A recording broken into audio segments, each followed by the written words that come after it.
আজ আমি বানাবো ঝিঙে পোস্ত। আর ঝিঙে পোস্ত বানানোর জন্য প্রথমে ঝিঙেটাকে আমি প্রেসার কুকারে দিয়ে একটা সিটি মেরে নেব। দিয়ে দেবো অল্প একটু লবণ। এবারে আমি ঢাকনা বন্ধ করে একটা সিটি লাগা পর্যন্ত অপেক্ষা করব। ওদিকে ঝিঙেটা যারা সিদ্ধ হচ্ছে ততক্ষণ আমি পোস্ত, জিরে, চালমগজ আর আদা বেটে নেব।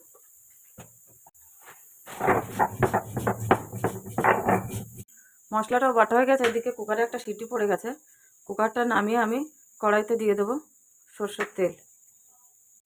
এবারে আমি দুটো তেজপাতা দিয়ে দিলাম 5 ফোড়ন দিয়ে দিয়েছি, দুটো শুকনো লঙ্কা। এবারে এটাকে আমি ভেজে নেব।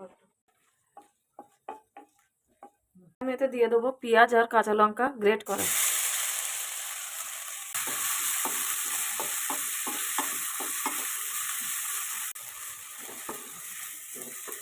পেঁয়াজ আর কাঁচা লঙ্কাটা একটু ভাজা ভাজা হয়ে গেলে, কালার চেঞ্জ হয়ে গেলে, এবারে আমি এতে দিয়ে দেবো কেটে রাখা আলু।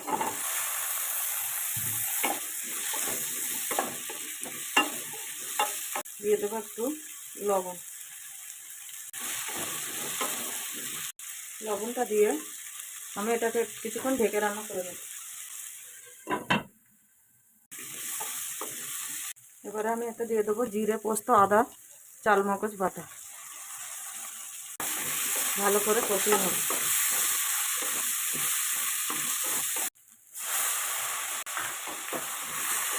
একটু জল দিয়ে ভালো করে মশলাটাকে আলুর সঙ্গে কষিয়ে নেব। আবার একটু ঢেকে কষিয়ে নেব। সব গুঁড়ো মশলাগুলো দিয়ে দিলাম, হলুদ গুঁড়ো, লঙ্কা গুঁড়ো, ধনের গুঁড়ো দিয়ে তো আমি একটু কষিয়ে নেব। এবারে আমি এতে দিয়ে দেবো সিদ্ধ করে রাখা ঝিঙে।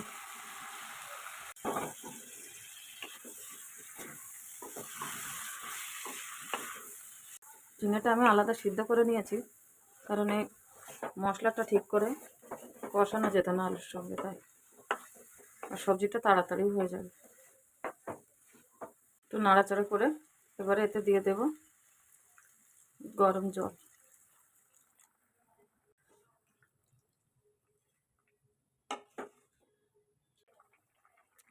কিছুক্ষণ ঢেকে রান্না করে নেব।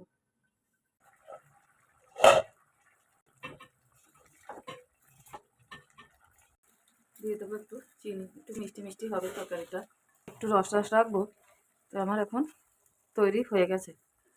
এবারে একটু